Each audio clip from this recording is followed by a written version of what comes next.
21,000 కోట్ల రూపాయలు. కానీ క్యాబినెట్ డెసిషన్ చేసింది ఎంత? 28,000 crores. అంటే 28,000 కోట్లు రైతు రుణమాఫీ చేయాలని క్యాబినెట్ చెప్తే మీరు చేసింది 21 కోట్లు. పైగా ముఖ్యమంత్రి గారు ఏమాత్రం మొహమాటం లేకుండా నేను 100% రుణమాఫీ చేసిన అంటారు. నేను ముఖ్యమంత్రి గారికి ఛాలెంజ్ విసురుతా ఉన్నా, మీ మహబూబ్ నగర్ పోదామా, మా నిజామాబాద్ వస్తారా, లేకపోతే హైదరాబాద్లో సెక్రటేరియట్కి మమ్మల్ని రమ్మంటారా? జాగృతి వల్ల వస్తాం, రుణమాఫీ కానీ రైతులందరినీ తీసుకొని వస్తాం. ఖచ్చితంగా మీరు 50% మంది రైతులకు రుణమాఫీ చేయలేదు. ప్రతి జిల్లాలో ప్రతి చోట ఎక్కడికి పోయినా రైతులు బాధపడతా ఉన్నారు.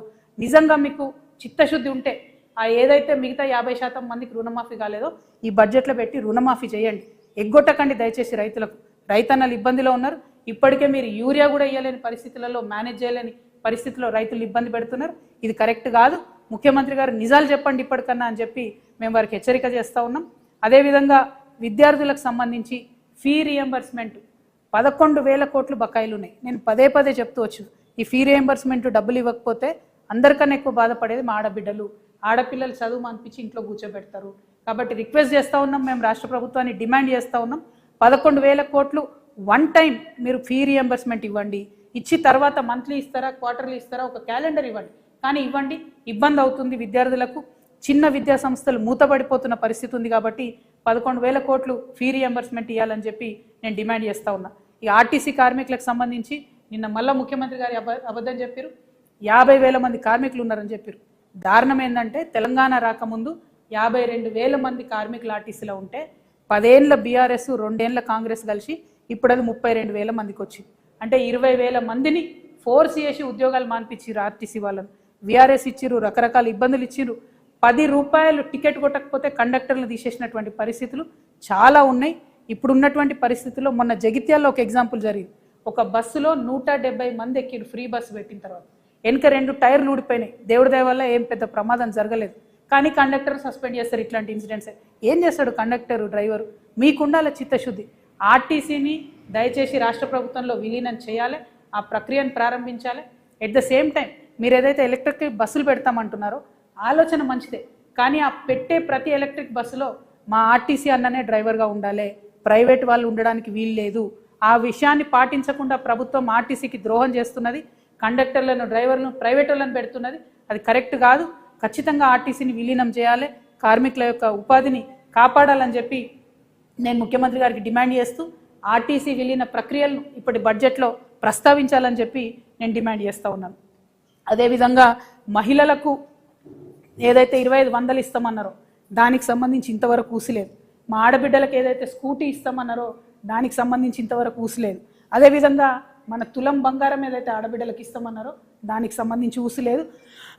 కాబట్టి ఈ బడ్జెట్లో మా ఆడబిడ్డలకు మీరు ప్రామిస్ చేసినటువంటి 2,500 స్కూటీ, తులం బంగారం వీటికి సంబంధించిన ప్రావిజన్ పెట్టాలని నేను డిమాండ్ చేస్తూ ఉన్నాను.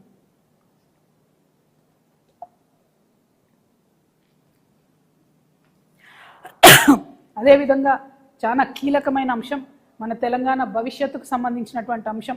మీరు ఎన్నికల్లో ఎన్నికై గద్దెనెక్కడానికి అత్యంత కీలకంగా ఉన్నటువంటి తెలంగాణ యువతకు సంబంధించినటువంటి అంశం.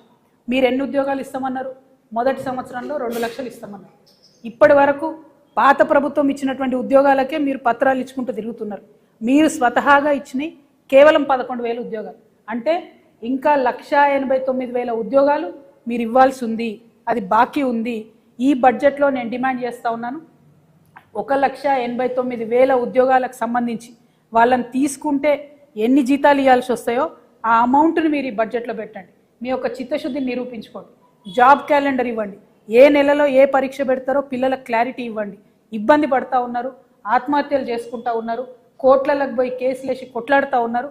మీరు ఏదైతే ఎన్నికల ముందు ఏం చెప్పిండ్రు? బీఆర్ఎస్ పార్టీ ఉద్యోగాలు ఇవ్వలేదు పిల్లలకు అన్నారు, బీఆర్ఎస్ పార్టీ పరీక్షలు నిర్వహించలేదన్నారు. మరి మీరు చేస్తున్నది ఏంటి ఇప్పుడు? ఆ విషయాన్ని ముఖ్యమంత్రి గారు గమనించి 1,89,000 మందికి సంబంధించి ఆ ప్రావిజన్ని బడ్జెట్లో పెట్టాలని చెప్పి నేను డిమాండ్ చేస్తూ ఉన్నాను. ఇట్లా ఒక్కొక్క అంశాన్ని బడ్జెట్లో చాలా స్ట్రాంగ్గా మేము స్టడీ చేసిన ప్రతి ఒక్క అంశాన్ని కూడా మేము ఖచ్చితంగా బట్టి విక్రమార్క గారు వారు ఆర్థిక శాఖ మంత్రి కాబట్టి జాగృతి తరఫున వారికి ఒక వినతి పత్రం కూడా మా అధ్యక్షుల వారు అందరూ కూడా వెళ్ళి ఇచ్చి రావడం జరుగుతుంది. బడ్జెట్లో రావాల్సినటువంటి అంశాల మీద మేము తప్పకుండా ఒక ముందడుగు వేస్తాం. దాంతోపాటు ముఖ్యమంత్రి గారిని మేము ఒక 3 డిమాండ్లు చేస్తూ ఉన్నాం. కేంద్ర ప్రభుత్వం ఏదైనా నిర్ణయం తీసుకున్నప్పుడు ఆ నిర్ణయం యొక్క ప్రభావం మన రాష్ట్ర ప్రజల మీద పడుతున్నప్పుడు ఈ రాష్ట్ర ముఖ్యమంత్రిగా మీరు స్పందించాలి. కానీ మీరు స్పందిస్తలేరు. దానికి 3 ఉదాహరణలు. లేబర్ కోడ్ మారితే ముఖ్యమంత్రి గారు ఎక్కడ మాట్లాడలేదు. 12వ తారీఖు నాడు బంద్ ఉంది, మొత్తం కూడా లేబర్ అంతా కూడా రోడ్ల మీదకి వస్తూ ఉన్నారు. ఆ బంద్కు జాగృతి సంపూర్ణంగా మద్దతు ప్రకటిస్తూ ఉన్నది. కానీ రాష్ట్ర ప్రభుత్వంగా, రాష్ట్ర ముఖ్యమంత్రిగా మీరు ఈ లేబర్ కోడ్లను, లేబర్ చట్టాలను వ్యతిరేకించాలని నేను డిమాండ్ చేస్తూ ఉన్నాను. రెండవది, బీసీ బిడ్డలకు సంబంధించి జనగణనలో కనీసం ఓబీసీ కాలం పెట్టకపోతే ఇంతవరకు ముఖ్యమంత్రి గారు స్పందించలేదు, కేంద్ర ప్రభుత్వానికి ఉత్తరం రాయలేదు. ఎందుకంత చిన్న చూపు మీకు బీసీలు అంటే? 42% బిల్లులు పెడుతున్నామని మోసం చేసిరు. ఒక్కసారి కూడా అఖిలపక్షాన్ని మోడీ గారి దగ్గర తీసుకుపోలేదు. ఇప్పుడు ఓబీసీ కాలం లేకున్నా కూడా కనీసం మీరు మాట్లాడతలేరంటే మీరు కేంద్రానికి సహకరిస్తున్నారని బీసీ బిడ్డలు అనుకోవాల్సి వస్తుంది. కాబట్టి దీని మీద మీ స్టాండ్ ఏందో కేంద్రానికి ఉత్తరం రాయవలసిందిగా ముఖ్యమంత్రి గారు నేను డిమాండ్ చేస్తూ ఉన్నా. ఇక చివరిది, అత్యంత పేదవాళ్లకు ఉపయోగపడేటటువంటి ఉపాధి హామీ పథకం, పువరెస్ట్ ఆఫ్ ద పువర్కి అందేటటువంటి పథకం, దానిలో 40% రాష్ట్రాలు పెట్టుకోవాలని కేంద్ర ప్రభుత్వం మన మీద బండరాయి ఎత్తేసింది. నిజానికి పెట్టుకోగలుగుతామా? రాష్ట్రాలు పెట్టుకోలేని పరిస్థితి ఉంది. అయినా ముఖ్యమంత్రి గారి కార్యాలయం నుంచి ఒక్క ఉత్తరం కూడా ఎందుకు రాయలేదు? ఎన్ఆర్ఈజీఎస్ పేరు మార్పు మీద మాట్లాడుతున్నారు తప్పితే ఎన్ఆర్ఈజీఎస్ 40% రాష్ట్రం పెట్టుకోవాల్సి వస్తే ఎంత నష్టం జరుగుతుందన్న విషయం గురించి మీరు ఎందుకు మాట్లాడతలేరని ముఖ్యమంత్రి గారు నేను ప్రశ్నిస్తూ, మరి అంశాలన్నీ కూడా మేము చెప్పిన అంశాలన్నీ కూడా బడ్జెట్లో వచ్చే విధంగా, ఇదే మీకు last full budget, next budget election budget అవుతుంది కాబట్టి దీంట్లో మీరు ఇచ్చినటువంటి మాటలన్నీ కూడా నిలబెట్టుకునే విధంగా ప్రవర్తించాలని చెప్పి డిమాండ్ చేస్తూ ఉన్నాము. Thank you. జై తెలంగాణ, జై జాగృతి.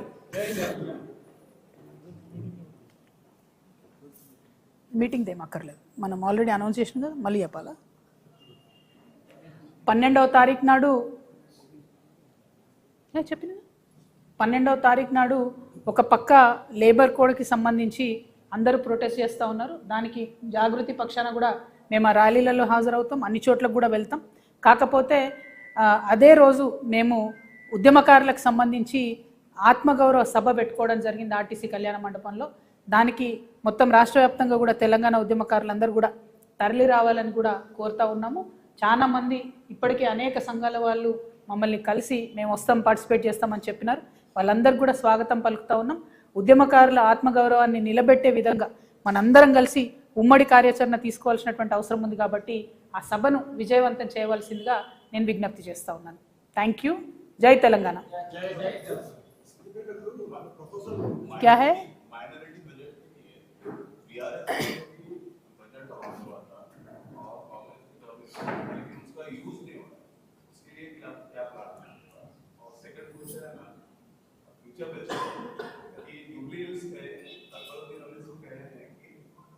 कांग्रेस को जो है हमारी वजह से जो है वहाँ जीत गई, तो फ्यूचर में उनका यही कहना है कि तेलंगाना में कोई भी सीएम बनता है, कोई भी हुकूमत बनाता है, तो वो उनके साथ एमआईएम के साथ मिलकर जो है वो काम करना पड़ता है।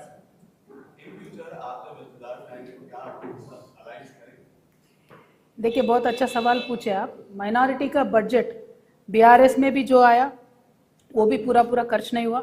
इनफैक्ट पूरा माइनॉरिटी फाइनेंस कॉरपोरेशन थपसा हो गया बीआरएस के हुकूमत में। कांग्रेस आने के बाद अनाउंसमेंट बड़ा करे लेकिन खर्चा उन्होंने भी उतना ही करे, ज़्यादा कुछ खर्चा नहीं करे। तो माइनॉरिटियों के वास्ते दोनों सरकारों का एक ही रवैया रहा। और रही बात ओवैसी ब्रदर्स की, अब देखिए उन्होंने कैसे है, जैसा सनफ्लावर रहता ना भाई, सनफ्लावर सन के गोल गोल घूमते रहता,